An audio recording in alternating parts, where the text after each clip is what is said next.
Ladies and gentlemen, this is the Hook Jeremiah riding in on lightning, bringing the thunder with us. This is the Wrestle Horror Podcast.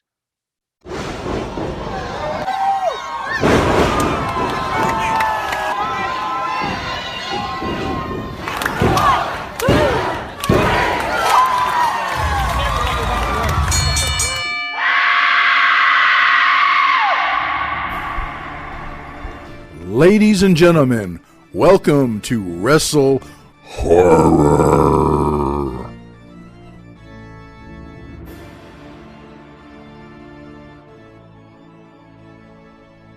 Greetings, viewers and listeners. Meathook Jim here, the Wrestle Horror Podcast. With me, as always, my co-host, Donnie Hoover. Donnie, this weather, bipolar Ohio. Yeah, absolutely. I wore shorts today anyway. I don't care if it was snowing or drizzling or raining or whatever it's doing at this hour. I still put the shorts on. Hell with it. And joining us on this episode of Wrestle Horror is a guy that shares part of my name. That would be the Hook Jeremiah. Jeremiah, how's it going? What's going on, guys? I appreciate y'all having me on today. I'm always like to meet new people, and especially, people that share the same interests with me. So I'm going to assume you like horror as well. Absolutely not. You can ask my wife that. I mean, old school slasher films, yes. Movie night on Tuesdays with Mary. We switch back and forth from musicals and horror each week. And to say that I don't really get into the gore and the cringeworthy stuff. I don't like being scared. So tell us a little bit about your start. I mean, you said off air that you were just a kid during the HWA. What got you started in wrestling? Well, let me just go ahead and rephrase that. I only worked HWA a few times back in the day, but I was still a child. I actually started in November of 2003. A guy named Pink Dust Kenny McGuire. Kenny, if you listen to this, you owe me some money, and I don't know, man, I might strong arm your shoes off of you the next time I see you, but that's another story. I started with a couple good friends. So we were backyard wrestlers like so many other, pro wrestling stuff. And we actually had a couple in Hamilton, and we came together and we started running Spears Gym in Mount Healthy, Ohio. And kind of shook some feathers with some local promoters such as the IWA with Jamont and NWF with Roger Ruffin, who will come into the story here in a little while.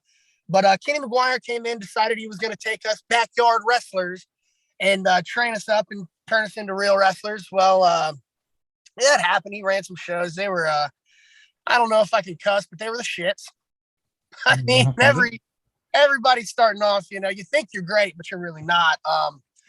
But anyway, that in that class, that was myself, Deja Vu, Richard Phillips, one of my best friends in the whole entire world, God rest his soul. And a few other people. I think Tim Lutz came along later, but it was actually I don't know, you ever heard of Brian Beach before? Yep.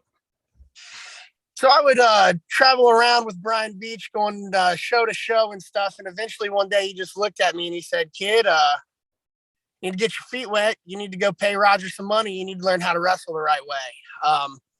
My brother and our best friend, Pompano Joe, they were already in the NWF with a lot of other friends that we backyard wrestled with, like Nasty Russ and Christopher Michael Lotus, Jason Chimera, a few of the other boys from childhood. So I just decided that I was going to go in there, and I was 18 years old at the time. I started when I was 17. I had to get my mom to notarize a piece of paper so that I could even get in a wrestling ring. But, that's what you want to do when you want to live your dream, as they say now. I can't really stand that saying, but so we got the ball rolling on that. I ended up in the NWF, and most people train for years, before they get on shows. It was just 4 months before I was on shows, but I was a natural athlete anyway. I'm a 2003 Ohio State wrestling qualifier. Made it to state, got sorted out, but guess what? You can't take that away from me. I played baseball, varsity baseball for Hamilton High. I even dabbled in a little college ball, but, wrestling was ultimately the goal. And I wanted to see how far I could take that. So the NWF, that's really all things aside, Kenny McGuire, he's not the best person that you would come across. Brian Beach gets a bad rap, good friend, learned a lot from him. He sent me to Roger and the man, Roger Ruffin, you know what I'm saying? I give him a hard time on the reg. I know I've been a headache for him for a few years now, but the NWF, that's my home. Nice. Yeah, I've been in the ring with Brian Beach before. He's a good dude. I've known him for a long time. Yeah, you got to be careful. You end up with bootlaces across your face with him. Right. Yeah, he's a good guy. Oh, yeah. So being with the NWF, did you spend any time working with Abyss? A lot of time that I've spent with Abyss, I can't really comment on, but the wrestling wise, yeah, man, Chris is definitely one of the smartest people that you could ever come across. Learned more from him outside of the ring than I actually did excuse me, guys.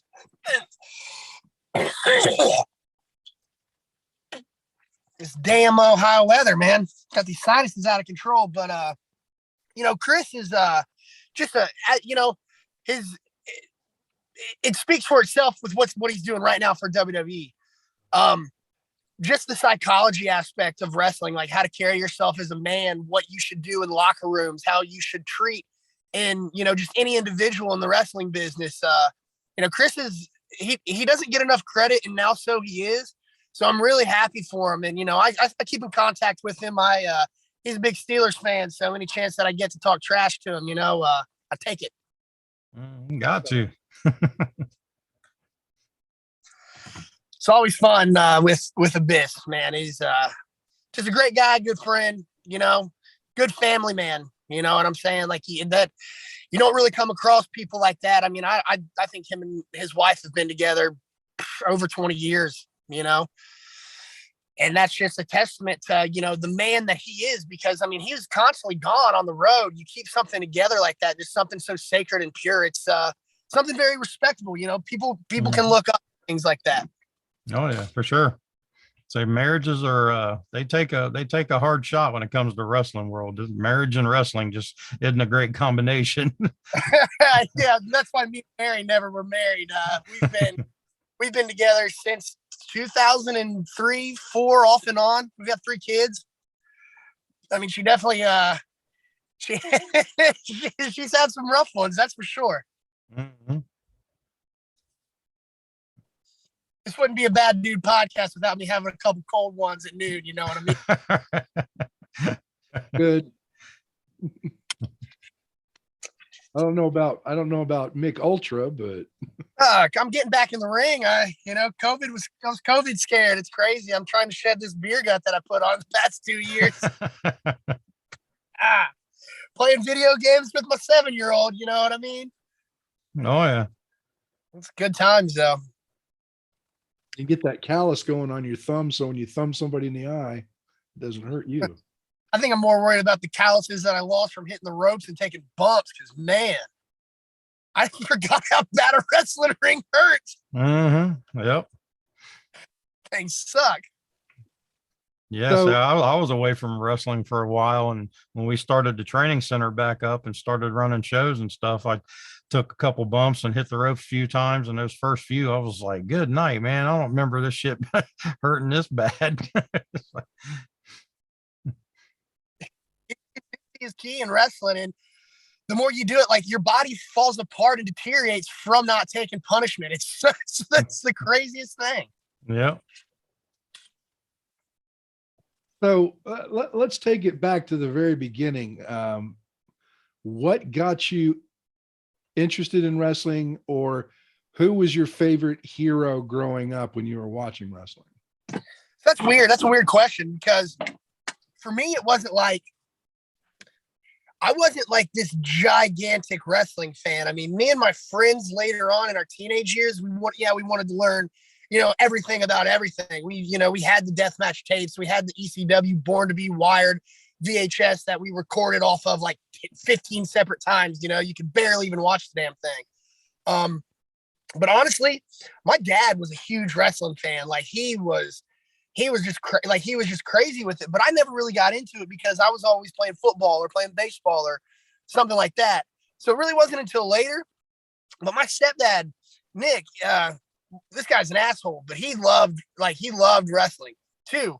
So honestly, like one of my first memories was a Raw. One of my first wrestling movies was a Raw where I seen Shawn Michaels and Tatanka in like some battle royal. And I remember my mom was pregnant at the time. And I just remember her laying in the bed and me just standing up. And like, that's when I got sucked in. But then I kind of just let it go for years. Like I don't know. I had like a couple Hasbros and a couple wrestling figures and stuff like that. But I really didn't really get into it too much. But if I had to pick like, a hero that, just really like kind of sucked me in, it's definitely Shawn Michaels. I mean, I just kind of could relate to him. I don't know. It's the craziest thing in the world. I mean, I always had girls chasing me around and stuff like that. So I thought I was the real life Heartbreak Kid. Especially, in teenage years and stuff like that. And then, you go through that awkward phase and you don't want anybody to know like, oh man, I don't want them to make fun of me because I like wrestling, and then, and then I sneak a DX. I got 2 words for it, suck it t-shirt to school one day. And my aunt had bought me in Florida and sent me home with it. And yeah, I got in some serious trouble for that at school. My mom got called by the principal and everything. But yeah, once that DX stuff started and Austin was doing his thing, I haven't looked back since. WCW, you watch the first hour, record the other 2 hours, watch Raw, then watch WCW on Tuesday and you got home from school. And that from that point on, I knew who Shawn Michaels was and I loved him, but then you started just getting introduced to people like Eddie Guerrero and Chris Jericho and Dean Malenko, 1, 2, 3 Kid, the way that they kind of presented him at first. And then later on, he turned heel with DiBiase, but you really didn't get that kind of character until he went over to WCW and became 6 with the NWO. And, just to see guys, working with, the big stars like in WCW, that's the kind of stuff that really did it for me. Like, I want the match quality above all else. Like, I mean, I get telling stories and that there's a time and a place for stuff like that, but the match quality is so important. And you don't have, guys like that anymore. Like you don't have Dean Malenko's and Eddie Guerrero's and Chris Jericho's. I mean, he's still around doing his thing, but you don't have that same generational talent to look forward to anymore because the way that these kids are getting trained and now they're not getting trained in the old school properties of wrestling, like how to tell a proper story, how to have proper psychology. Everybody just wants to be able to do the next crazy twist and flip and, the super kicks and stuff like that. And for me, that's why my matches have always been so consistent because there's a time and a place for everything. So when I don't do a moonsault, for 5 matches in a row when we're running weekly shows, and then on that big show, they see me do a triple jump moonsault. It's like, that's how you get people hooked. You blow their mind. You can't go out there and just do everything every time you go out there. Consistency is key. You got to stay healthy. You can't get hurt. So, I mean, I might have got a little bit off topic right there, but like these guys were my heroes, and I respect everybody that's came before me. And I miss the way that, wrestling used to be. It was a lot more simple back then. Mm-hmm. But yeah, that's really what kind of hooked me in. Okay. All right, cool. Yeah. And, I agree with you. A match means more to me if the story is being told better than if it's nothing but a spot fest. Exactly. Because we can run spots all day long. I mean, we can go out there and kill ourselves, but then, we can't breathe and then we're getting tired. And now maybe we got stuff planned that, we could have done if we were a lot more fresh, if we just took our time. Right. Mm-hmm. That's for sure. That's difficult working with these new generation kids these days. They don't listen. They don't want to slow down either. No. Yes, I hear that in our the Ohio Pro Wrestling Academy when I go to their training classes. I hear that all the time. Slow down, slow down, slow down. It's ridiculous. I mean, I used to run a mile a minute too, but I also used to be 120 pounds and in great shape. But you get it when you got Abyss and Roger and Wildcat Chris Harris and Carl Anderson, these big, gigantic, larger than life guys yelling at you to slow down. Eventually, you'll slow down. Mm-hmm. Yep.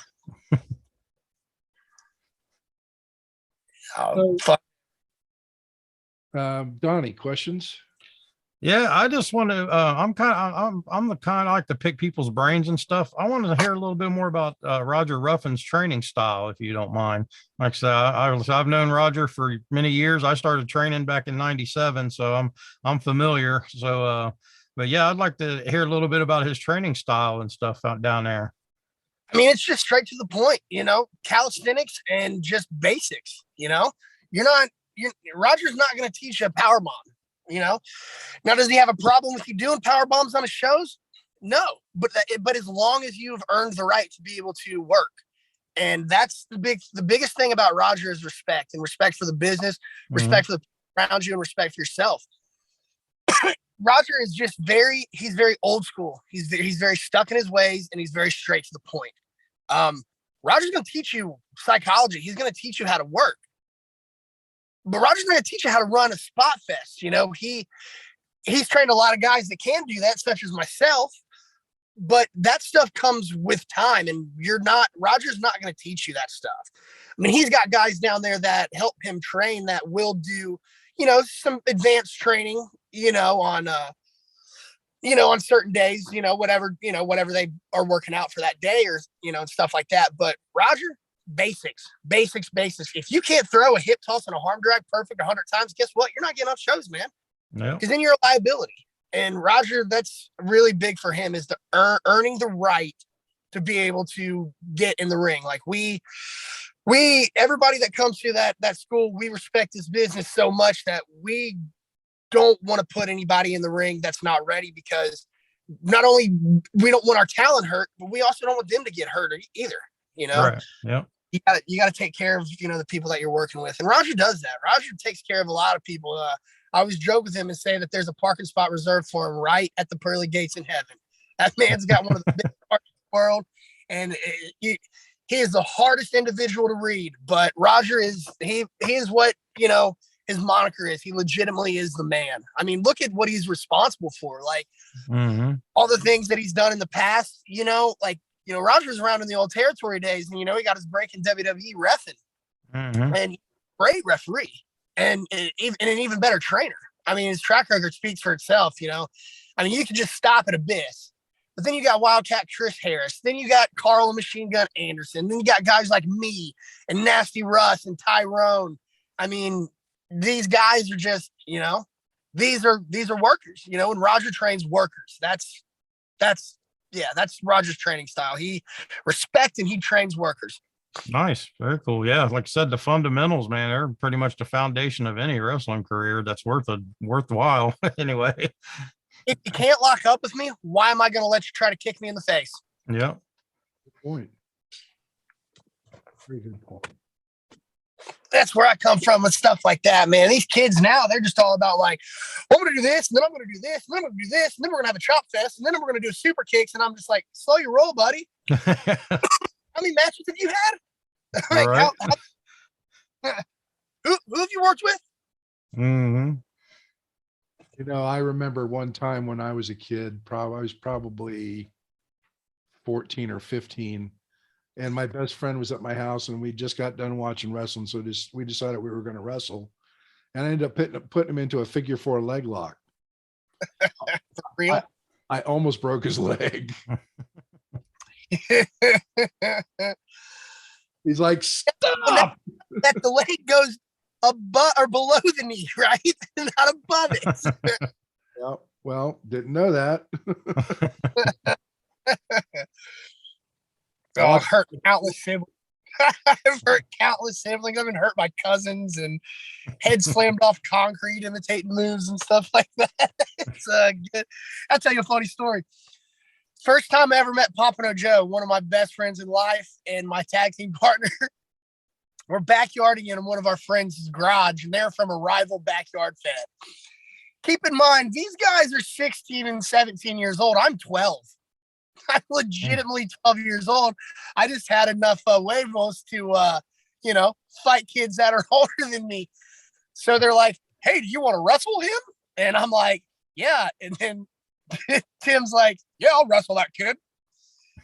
First thing he does is he grabs me and he power bombs me. And there was probably literally 8 mattresses to 8 mattresses. If you could measure a mattress ring by 8 by 8 mattresses, pretty big. Well, Tim tossed my little ass so far that my shoulders hit the edge of the mattress ring and my head concrete. And that was my introduction into backyard wrestling. I don't know why I didn't stop there. Yeah. We've actually had Pompano Joe on the show. Oh, really? I actually didn't even tell him I was doing this. Yeah, he's been on the show with us. Not too far back. Yeah, a couple months maybe. Yeah. I watch him wrestle quite a bit over at FGW. He's incredible. He gets better the older that he gets. It's insane. He's going to be 60 years old being able to jump off these damn ropes. Don't make any. Tim's the man. There's not a lot of people around that can actually hold their own working with him. He is the epitome of the rest. He's the closest damn thing to Dean Malenko around here, at least. Just that technician. I don't really put him over too much, because we're boys and we screw with each other all the time. But he knows that I love him. We spend a lot of time together.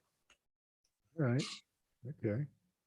So, have you been to any of the FGW shows? Yeah, I pop up there around show closing time to see some of the guys, that I know and stuff like that. I always joke with Brian that runs FGW that he always forgets to pay me. But he lets me come in when I work late, at the restaurant on Friday night. So if I can get there early, I do. Oh, no. If I can get there early, I do. But I pop in and see guys like Chris Hall and Ben Chimera from time to time, and William Wolf. He's a friend of mine from way back in school and stuff. He graduated in my wife's year. They were really close friends, and so I love seeing Will. He's just a funny dude. He's just a cool guy. It's just a good, it's always good seeing him. But I get to, they sell Pompano selling my merch at our Bad Dudes merch at FGW. So I come in and sit behind the merch table and just talk to some people and just see guys like Eric Fallon and talk to Cody. Why just old friends that you've met. I started working in 2003 and it's 2022. I'm not a math wizard, but was that 19 years, 20 years, something like that? Meet a lot of people along the way. Right on. Okay. I was just curious, being that you're in Hamilton. So yeah, and it's always funny joking with Brian too. He gets a big kick out of that too. I always go to shake his hand and act like I'm taking a pay cut from him. But he's a good sport about it too. Brian's cool. I like Brian a lot. Brian's good people. Oh, he absolutely is. I would try to do my hands working for FGW a little bit more, other than the fact that they can't afford me. It's just because I can't take off work. I know it's but that's just a joke, Yeah. Yeah. I have 3 kids. I can't go work for a couple $100 when I'm already making a couple $100. Right. Like I said, just curious. Like I said, since you're right here in the same city, I live 10 minutes from the arena. So. Oh yeah, I'm over on New London. Okay. All right. I know where you're at. I'm over on the east side near the fairgrounds. Okay. Very nice. They cleaned that up pretty good, huh? Yeah. Live right across the street from that big cemetery. Oh, Greenwood. Yep. I'm over there a lot. One of my best friends is there, and he's been gone 11 years, and he still hurts. So I go there frequently. I understand that. So, so you've been out, you haven't been wrestling because of COVID, and you're starting to get back into it. Is that correct? Yeah. I worked a few times during COVID. I was working IWA with Pompano. We working for Ian, and it was all right, every other week and stuff like that. But they've had their issues, and I guess they're relocating and things like that. But for me during COVID and stuff, like just being so I don't know, I'd say that I'm probably, one of the most paranoid people in the world. I just always think I'm dying anyway. My mom says I get it from my grandma. I don't know what the hell that's supposed to mean, but yeah, my train of thought behind it is just like, I wanted to do my best to be able to protect my kids above all else. And I think that's just kind of like my way of just distancing myself from wrestling at the time. And then I just get berated, by the boys, like, where you at? Why aren't you coming here? Like the most funnest times, like, is the car rides to the shows, not just necessarily the shows themselves. And like my specific crew that I always travel with, you just start missing those guys. So I did a couple shots here and there. Jake Chris, one of my, I didn't, we didn't know we knew each other in passing for a few years. I worked for him at Rockstar, and we are like as close as two people could get from, coming into wrestling. Like, he always says men don't have best friends, but we sure as hell, we do talk every day. So I don't know if that means we're best friends or not, John, but, in Pompano and referee Brian Barton, being on the road with guys like Alex Cologne, he's crazy, and Earl Boy, like you just miss those, you miss the guys, and you miss the trips and stuff like that. So I figure I'm not getting any younger, and COVID's probably not going away, and I dabbled in drugs, so I didn't have a problem taking a freaking COVID shot. So whatever, it's time to get back out and get back on the road, and just see what the hell I can do. Just start popping up at shows, make, bug Sammy Callahan, just annoy him enough to where he books me. And again, and just get back to where we were. Like, I don't know if you guys are familiar with Rockstar. I'm sure you heard of it, but yeah. Rockstar was something that was very special. It was very special to me. And, I know people can say what the hell they want to say about the owners or, the other things that went on and stuff like that. And that's fine. Everybody can have their opinion. But the fact of the matter of it is these owners, and in particular, Dave Chris, they didn't book shit. They didn't have anything to do with any influence whatsoever. Yeah, maybe somebody would come and stay with Dave and we'd use them. Jake Chris ran Rockstar and is one of the best bookers and minds that I've ever even worked for. Like, this is a sore subject, and I just want to talk about it because a lot of people, I know that I get a lot of heat from certain individuals, about the whole Rockstar gimmick. Whatever happened with Cody and the owners, that's none of anybody's business. That's absolutely none of anybody's business. And the company could have just straight went under. But here's the thing about that. Anybody could have taken over the book. Jake Chris had enough. He picked up the book. Anybody could have done it. He picked it up and then looked around and realized that there were guys that didn't care about the politics, didn't care about the situational drama. Guys that just wanted to have wrestling matches. Guys that just legitimately wanted to work and every Wednesday have the best wrestling match we could possibly have. You got a lot of haters because, we had to cut some people along the way. For the product that Jake Chris envisioned and what we wanted to do as workers, like guys like me, Aaron Williams, Ron Mathis, I'll give him a shout out, even though he talks trash about me all the time. Bruce Gray, these guys, like, they wanted to have good wrestling matches. It wasn't necessarily about trying to get to the next level at that point in time. It was something special. It was about creating something special. So it took a little bit of a process to get, some less athletic problems out of the locker room. But then you start cultivating talent. Then down the road, you get guys like Myron Reed and Wes Lee, Desmond Xavier. Love you, brother. Zachary Wentz. Love you, brother. Love you. and Trey Miguel. You get these kids and you're able to cultivate talent. And that was the most special part about Rockstar because, when Cody left, there were 30 people in the crowd. I know because I was there. And then by the end of Rockstar, we're packing the place every freaking weekend. We're the central hub of Midwest independent wrestling. There's not a guy that's on TV right now that hasn't been in the business for years that didn't come through Rockstar Pro Wrestling. The countless individuals that I worked that were just there, and then, towards the end you get Clayton Gaines and Pillman, you get to have matches and teach these kids, certain things and stuff like that. We get a bad rap because we didn't stay loyal to Cody Hawk. But the thing about it is we didn't have to. I didn't work for Cody. Cody didn't train me. So I don't know why that people try to run my name in the ground and stuff like that, because I don't talk trash about anybody. If I'm going to, I'm old school. I'm going to come to you and I'm going to tell you that I got a problem with you. So now that I am getting my feet wet again in wrestling, I'm going to run into some of these guys and they're going to have to work with me one way or the other.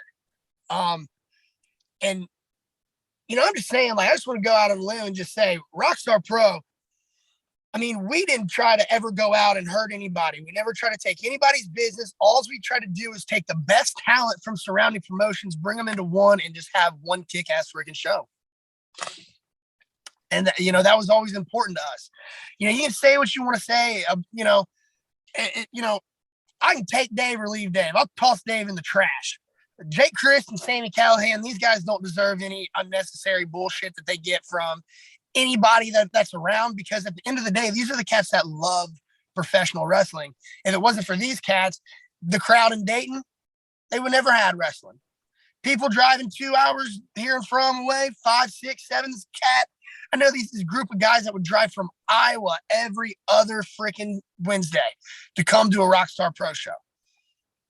It bridges gaps, we got some unnecessary crap, but a lot of it we didn't deserve, and a lot of it wasn't even on us. So I just had to get that out there, for anybody that may be listening in the future. Did 2020 take its toll on your fitness? Well, body slam the pandemic and get back in shape with Wrestle Fit. This innovative program combines all the fitness regimens you'll need to reach your goals. The Wrestle Fit Workout will bring strength training, cardio, and the world of professional wrestling together in a fun, new, and exciting way. Have yourself a blast working out with dumbbells, kettlebells, slam balls, ropes, tires, and an 18-foot full-size wrestling ring. The Wrestle Fit Workout isn't just for pro wrestlers. The Wrestle Fit Workout is for everybody. At the Now Training Center, you can pursue your fitness goals and learn how to train like a professional wrestler without all the bumps, bruises, and slams with the Wrestle Fit Workout. Go to www.newohiowrestling.com/training for more information, or stop by the Now Training Center at 625 Eastgate Parkway, Blacklick, Ohio, 43004, Unit 6137. Well, I can say I've been to a couple of Rockstar shows and I was thoroughly entertained both times. Mm-hmm. No complaints. Yeah, it was very special, Right. I got one of the belts upstairs. They're never getting it back. It's yours. That Chad, you're never getting it back.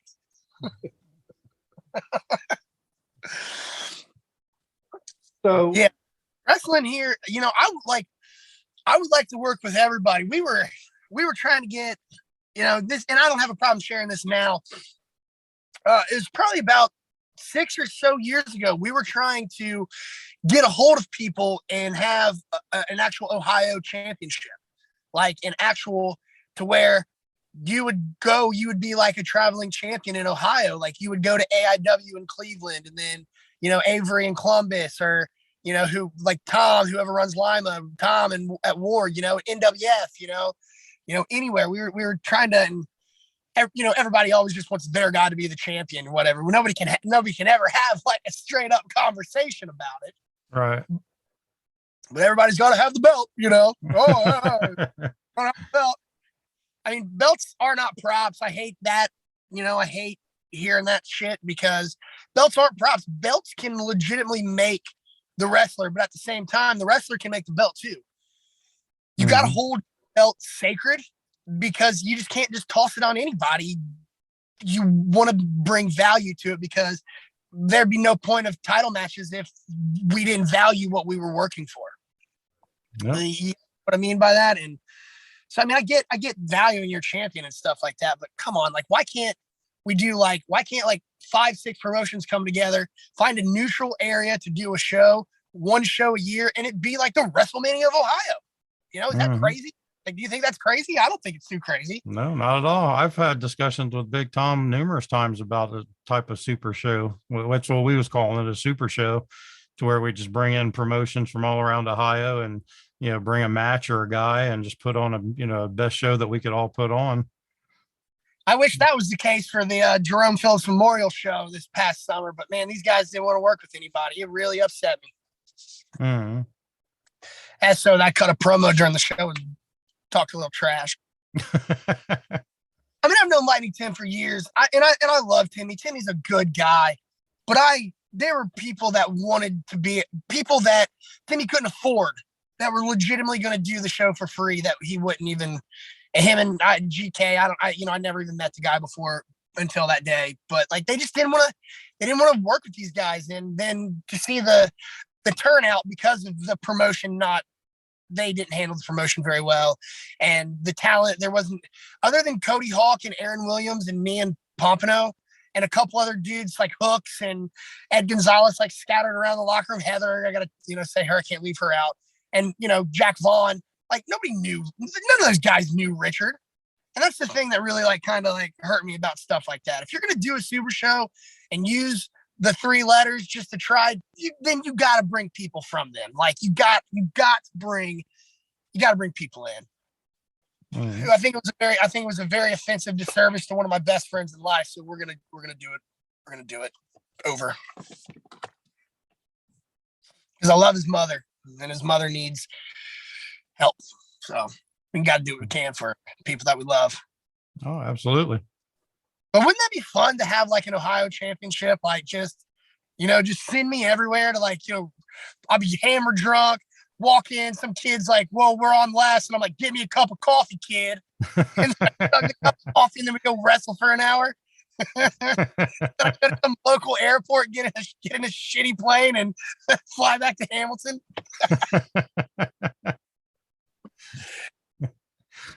I've always wanted to feel like Ric Flair. There you go. Never say never. Guys,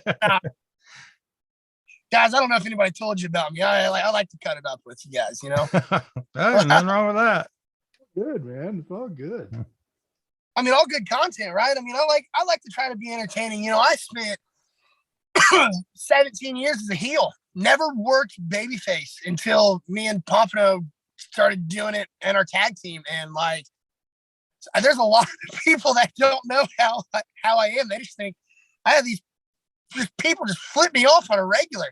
There's a specific promoter that won't book me because he is actually a fan, and he hates me as a worker because I would always piss him off at Rockstar shows. So he refuses to book me. That's funny. That is funny. Chug. Yeah, it's pretty fun. All right, that's last morning beer. So we've already established that you're not a horror fan. So we're not gonna go down that route on this show. But I mean, we can test my knowledge if you guys want to. You said, okay. Well, first of all, you said you like the old school slashers. Oh yeah, they cracked me up. Like especially Nightmare on Elm Street when Freddy Krueger's like, "Hey, look at this." He just pulls his shirt up and cuts himself for no reason. Maggots come out. Then he cuts his finger off. Like, what? Why did you do that? What do you think of the Friday the 13th franchise? I've seen the Jason mask there on the wall, and I mean, I loved it. I mean, I worked at a movie theater when Jason X came out, and a projectionist. I built that movie and previewed it running through, and I laughed so hard. I love that movie. Like, that movie's so damn funny. But I mean, from the ones, like when they're trying to be serious before they get cheesy and stuff like that, I mean, I like that stuff because I don't know, I get scared easy. Like, I went and seen Insidious, and then that freaking demon was on top of the hutch or whatever, and I was with my wife because she just loves horror movies, and that shook me to the core. Like, it just absolutely shook me to the core. But I can get into slasher movies. I mean, I grew up watching those. Okay. You know, Friday the 13th, Nightmare on Elm Street. Michael Myers scares the hell out of me. I mean, just absolutely. I don't know what it is. Like, I watched that Halloween Kills movie with my daughter. She's 16 and Mary, and I find myself like reaching around corners to find the light switch after that movie. I'm 36 years old. I don't know what the hell's wrong with me. Have you ever seen Eric Fallen do Michael Myers? Oh yeah. Yeah. Gary is he can be a creepy guy in general, so it's scary. But he's very creative, dude. You know, he always has really cool like face paints and character development and stuff like that. I was actually talking to him last Friday at FGW, because he's kind of in the same boat I am. Like, he's been working during COVID and stuff, but he's, you know, trying to really get his feet wet again and stuff. And we just had a kind of a really nice heart-to-heart conversation about, like, man, hey, screw it. He just trial and error. Let's just get in there and figure it out, you know? He's a good dude. Mm-hmm. So there is a question that Donnie asks out of all of our guests, unless Donnie has any other questions before this. No, we can go ahead and throw it at him. Okay. So I'm going to let Donnie ask the question. All right. Yep. Okay. This is a question we ask all of our guests, and there's no right or wrong answer. It's just a fun question to try to pick the brains of our guests, see if they're as twisted as we are. So the question is, you are the main serial killer in your own horror film. What is your go-to kill? What would be your finisher? My go-to kill? Honestly, I don't know, but like instantly right into my head, I can't remember, I think it was Halloween 4 or Halloween 5 when Michael Myers puts that dude in the claw and then lifts him up and just like stakes his head to the wall. Like, you guys remember that? Yeah. That was always one of my favorite kills. You know what it would be? I'll tell you what it would be. Sealing somebody up in a sleeping bag and beating the shit out of them against a tree. There you go. The old Jason kill. I've never had a duplicate answer since we started doing this. So, oh, you guys should clip that up. You know, that's like, I like stuff like that. Like, that question's like, you know, just for fun. And that's what this, you know, like kind of stuff's supposed to be about. Like, you know, I really like, you know, hopefully I get to meet you guys in person one day so we, you know, we can shake hands and, you know, at least, you know, just conversation and stuff. Like, I like stuff like that, especially like thinking outside of the box. And I don't know how many episodes have you guys had? We're at like 140, 141. And you've been asking that question 140. Well, we started about our 50th episode, I think it 50th? Was. But I mean, still, like, so close to 100 times, and you haven't got a duplicate answer. Not once. That's awesome. There are some twisted people out there. Yeah. Creative people. What was the most effed up one? Oh gosh, which one was it, Donnie? I think my favorite one, and for some reason I can't remember who said it. I want to say it was Mojo, but I don't think it was. But my favorite one was, they said they would have them on top of a building. They would throw them off the building, and then they would run down to the floor, the bottom floor, get in a van or a truck. And then right when the person would come down to hit the ground, they would hit them with the truck. It's like, I was like, we had to be super fast to pull that shit off. A lot of thought into that one, bud. Yeah. Wasn't that Jackson Stone? It might have been Jackson Stone. Yeah, I think it might have been. But yeah, he said he'd throw him off the building and then gun? Yeah.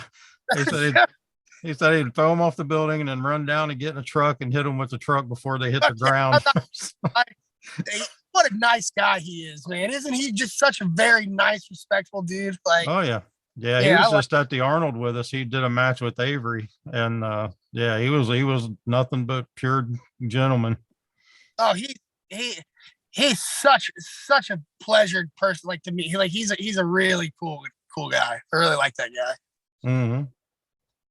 So what do you guys got? You guys got anything coming up, like for OWA, or is it now? Or We're NOW, New Ohio Wrestling. is that Robert Lopez? No, this is one in Columbus. This is mine. Okay, this is yours. Yeah. Because I know Robert Lopez used to be. Yeah. Yeah, there was a NOW up in the Toledo area, around up north. Yeah, it was him. Yeah, that's where Trey came from. Yeah, but yeah, no, we're in Columbus. I'd love for you. You know, me and Pompano are always available. You know. Yeah, for sure. Guys, you know, anytime. You know, just let us know. I mean, I'm not, you know, just sending out feelers and numbers or anything over a podcast, but you know, we can always, you know, we can always talk. You guys got old Pat and Crosshairs up there too, right? Yeah. Yep. They Love work with us. Pat's like my favorite, man. Oh yeah. He's great. God, I love that right hand, man. They're our tag team champions right now, actually. Yeah. Yeah. They won our belts at the Arnold here a couple weeks ago. That's one solid sumbitch, man. That yeah. Oh my God. Yeah, they come up to the training center during the training, like when Avery's doing his school, and they like Crosshairs just keep kind of making comments to me. Like, I haven't done a match in 15, 20 years. And every time I get close to the ring, he's like, come on, get in, come on. He's like, I'll take care of you. I'm like, nope. It's like I'm not there yet. It's like, I'm almost 50 years old. I had a really good match with Crosshairs right before COVID happened. Fun. Yeah. You know, he still, you know, a little bit on the younger side, even though he's been in the business for a while. So like, I like to, I come off abrasive a lot in locker rooms because like, I really give a crap. You know what I mean? Like, I really care. Like, I want your match to be better. So, I mean, maybe sometimes I give like unwarranted advice, but you know, it comes from a good place. Mm-hmm. Like, it really, as you can tell, I just got a raspy voice in general. Like, I come off like a dickhead more than any, you know, more times probably not. But you know, the people that know me know that like all my stuff's always in a good place. And I've gave Crosshairs the business on a couple of occasions, but he has always just been just such a great sport about it. Like, is a good freaking dude. Like, he's always so nice, always preaching, smiles. Like, him and Pat, they always used to take me on beer runs at Rockstar. There you go. And that's how you make friends, man. All right. That's how you make friends, man. Me and Pop have actually never got the chance to work with them before.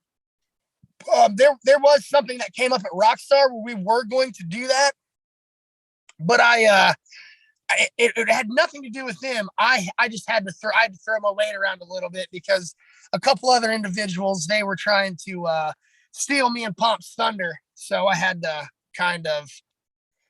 I didn't want to, but I had to.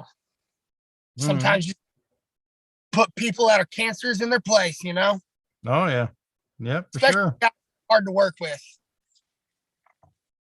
Yep. That's part of the business. That's something that sucks, man. Like, people, like, I hate doing that stuff, and I always hated doing it, but I never had a problem with doing it. Like, putting people in their space. Like, I don't want to sit down and call a match with you and not be able to watch the show.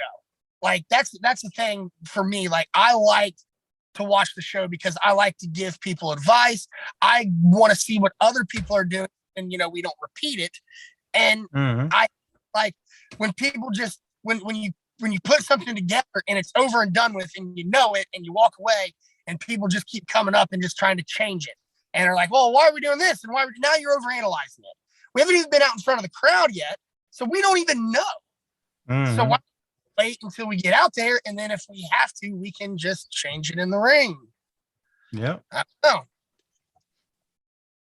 That's what I use Pomp for, though, because he you don't have to call nothing with him. This guy will have a 5-star match and just tell you everything. Yeah. You know what he's doing, you know? You don't even know what he's doing until he goes out there to do it. You don't know what you don't know how the crowd's gonna react. Yeah. So I preach to these kids, don't call everything in the world where you get out there and you start screwing stuff up. Put your match together backwards and don't call anything at the beginning.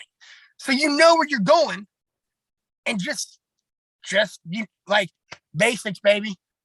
Lock up, hip toss, arm drag, feel the crowd, work it, you know, couple holds there, feel that crowd. Then when you got them, then you can start doing your stuff.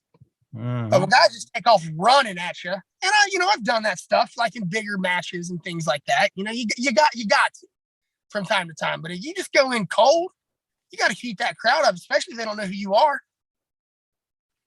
And that's what you get a lot, you know, especially in indie wrestling. You just get a fluctuation of just different people all the time. So you can't just go out there and just start saying, hey, look at me. You got to warm these people up to you. It's all about carrying yourself, you know, like a wrestler. You just can't go out there and just be like, okay, I'm going to do a backflip in the first 2 minutes of the match. That's not going to work. I mean, I've done countless backflips in the first 2 minutes of matches, but people have already known who I was at that point in time. So I got to preach to the choir. So I love talking wrestling. Like, it's one of my favorite things. Like that's where Biff comes back into the fold. Like, just sitting with him and him picking my brain and stuff like that. Like I said, like outside of wrestling, and you just learn. You just learn so much, and you always want to find reasons. And sometimes, what he taught me, that sometimes there just doesn't have to be a reason, because sometimes logic doesn't exist in a fight.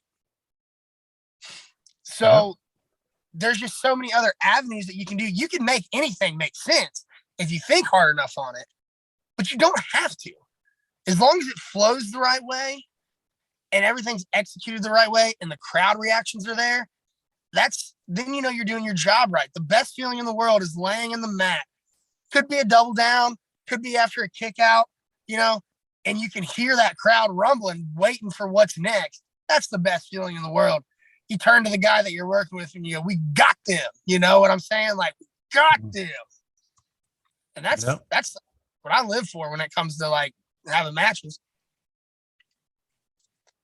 You guys ever seen me work before? No. Have not. No?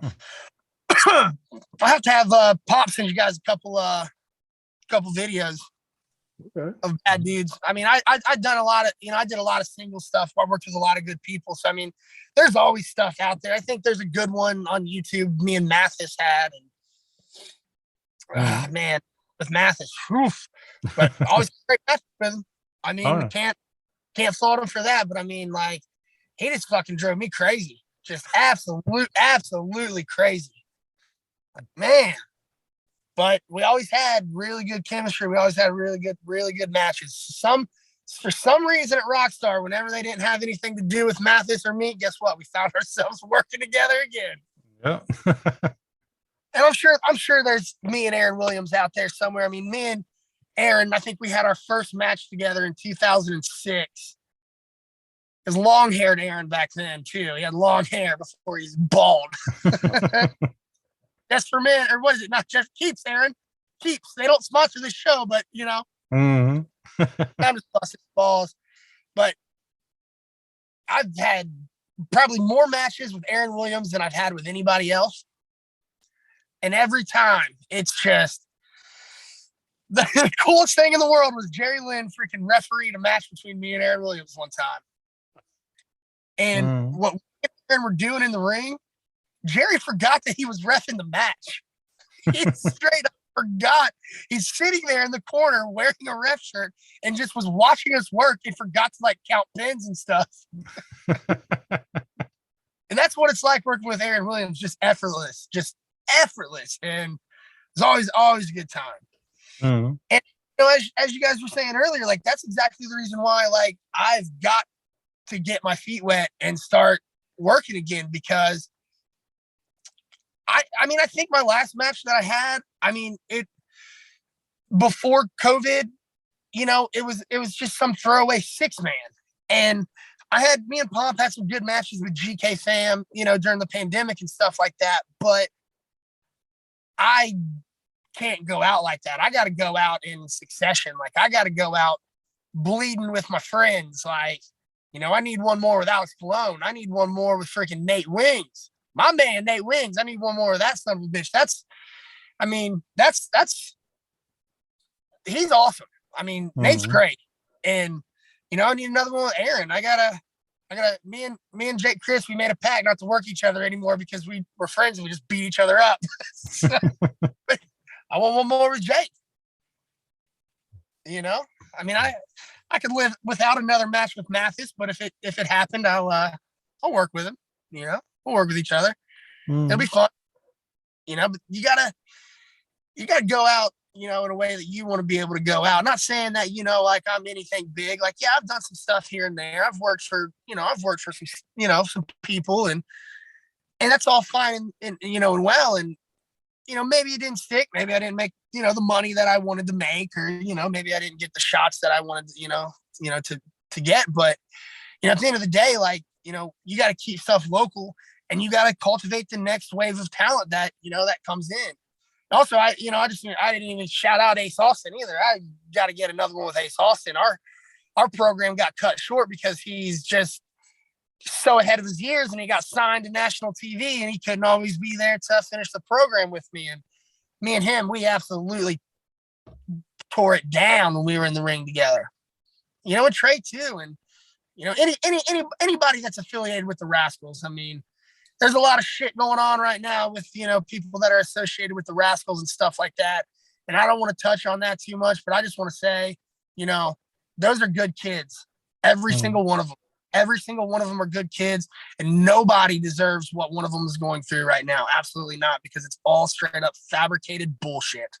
Yeah, it's unfortunate. It is absolutely unfortunate. Snap filter from freaking 8 years ago is gonna cost a kid, you know, that's worked so hard to get to this point, and it's just completely unfair. And I'm not gonna shed light on it. I'm not gonna say, you know, I'm not gonna tell the truth, because it'll come out eventually. But we know who released that picture, and it's not fair. And hopefully there'll be some form of legal retaliation on that end. Absolutely. Yeah. So we got to start winding this down, but do you have any social media presence where people can find out more about you, or maybe some upcoming bookings you may get in the near future, things like that? Find me on Twitter, KPC Jeremiah on Twitter. I have a Facebook, but as you know, but obviously it's not a Jeremiah Facebook. Right. But yeah, just Twitter, you know. Okay. I think finally I'm at like 700 followers. Let's get me some more. But I'm sure, you know, all those followers come from, you know, working the Indie Impact shows, you know, the Twitch streams and stuff like that. So maybe I can get on a couple more of those, you know. I don't know. We'll just have to see how you know, everything starts to work out. And, you know, give a shout out to, you know, at Pompano Joe at Twitter. Find us at Bad Dudes Tag Team on Twitter as well. And, you know, hopefully me and Pomp can get the ball rolling on some good tag team stuff, because we are pretty damn good at what we do. We're competent, we're safe, and we've been doing this long enough to be able to hang with absolutely anybody. I mean, we can hang with anybody in the world. I mean, I'll just say it. I'll put it out there. Like, no cockiness, just straight up confidence. Like, I mean, our offense is just very, what's the word I'm thinking? It's very original. Our offense is very original. We don't copy and paste stuff. We don't copy people. I mean, we make stuff our own. If we are going to do that, we're a very different type of tag team that people would be used to now, because we do a lot of wrestling. We do a lot of double teams. We do a lot of tagging in and out. And that's, the name of the game, because it's tag team wrestling. Mm-hmm. Yep.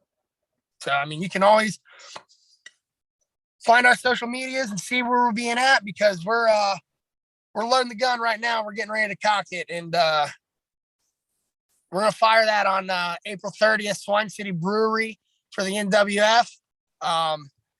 It is gonna be an outside show. Alcohol.